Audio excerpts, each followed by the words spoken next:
आज की कक्षा में साथियों हम अक्षांश और देशांतर के बारे में पढ़ेंगे। तो आइए शुरू करते हैं, देखते हैं, कक्षा को प्रारंभ करते हैं। अक्षांश रेखा क्या होता है?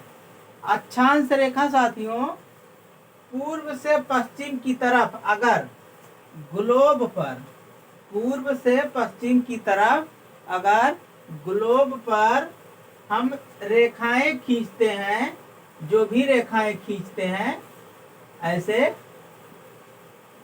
यही हमारा अक्षांश रेखा होता है।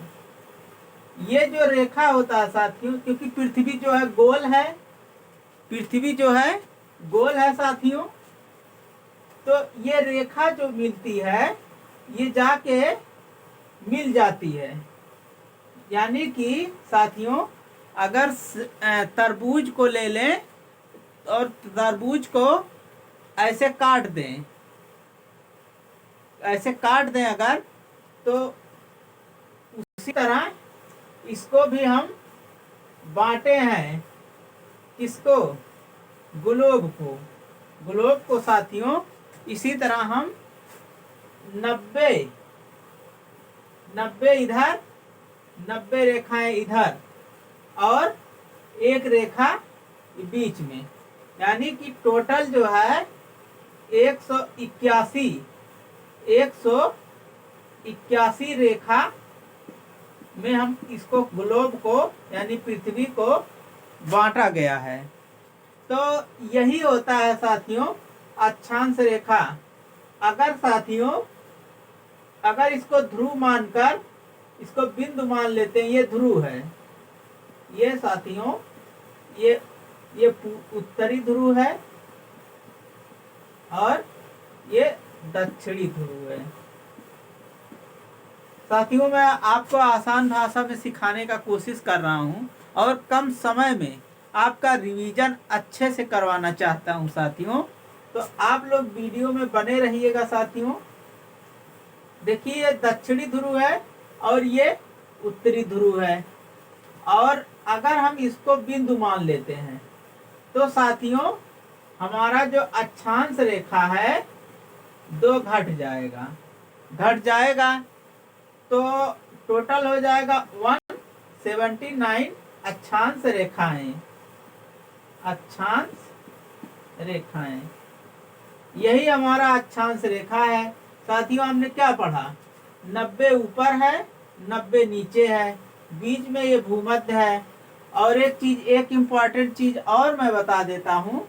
ये साथियों ये अगर हम 23.5 अंश पर अगर लेंगे तो ये जो हो जाएगा ये कर्क रेखा हो जाएगा। कौन सी रेखा हो जाएगा?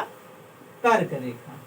और अगर ये तो हो जाएगा उत्तरी ध्रुव के तरफ अगर जाएंगे 23.5 डिग्री, और अगर साथियों दक्षिणी ध्रुव 23.5 डिग्री जाएंगे, 23.5 डिग्री जाएंगे साथियों, तो ये हो जाएगा मकर रेखा। और ये हमारा भूमध्य रेखा है साथियों। तो आशा करता हूँ साथियों अक्षांश रेखाएं जो है आपको अच्छे से समझ गए होंगे और परीक्षा में आएंगे तो इससे प्रश्न बना लेंगे।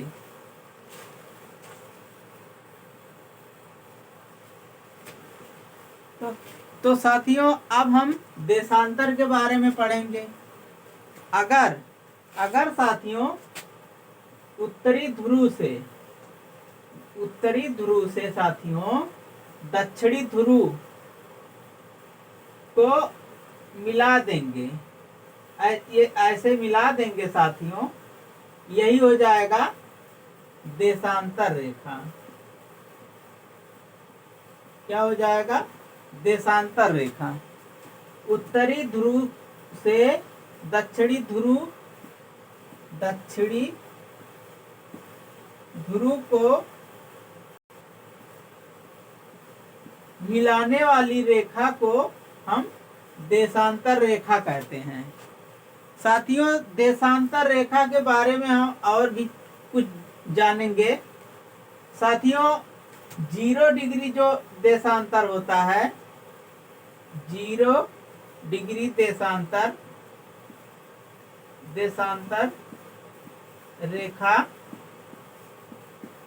को अंतरराष्ट्रीय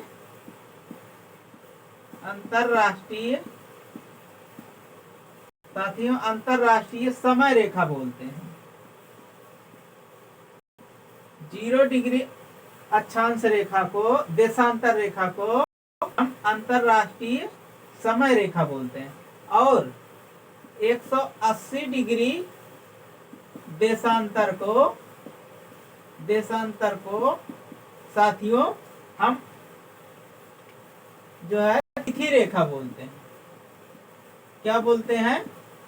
तिथि रेखा बोलते हैं। यानी कि हम इससे डेट निकालते हैं और 0 डिग्री देशांतर से हम समय निकालते हैं। अगर साथियों अक्षांश और देशांतर के बीच को हम ग्रिड बोलते हैं। इसको जो है क्या बोलते हैं? ग्रिड बोलते हैं साथियों।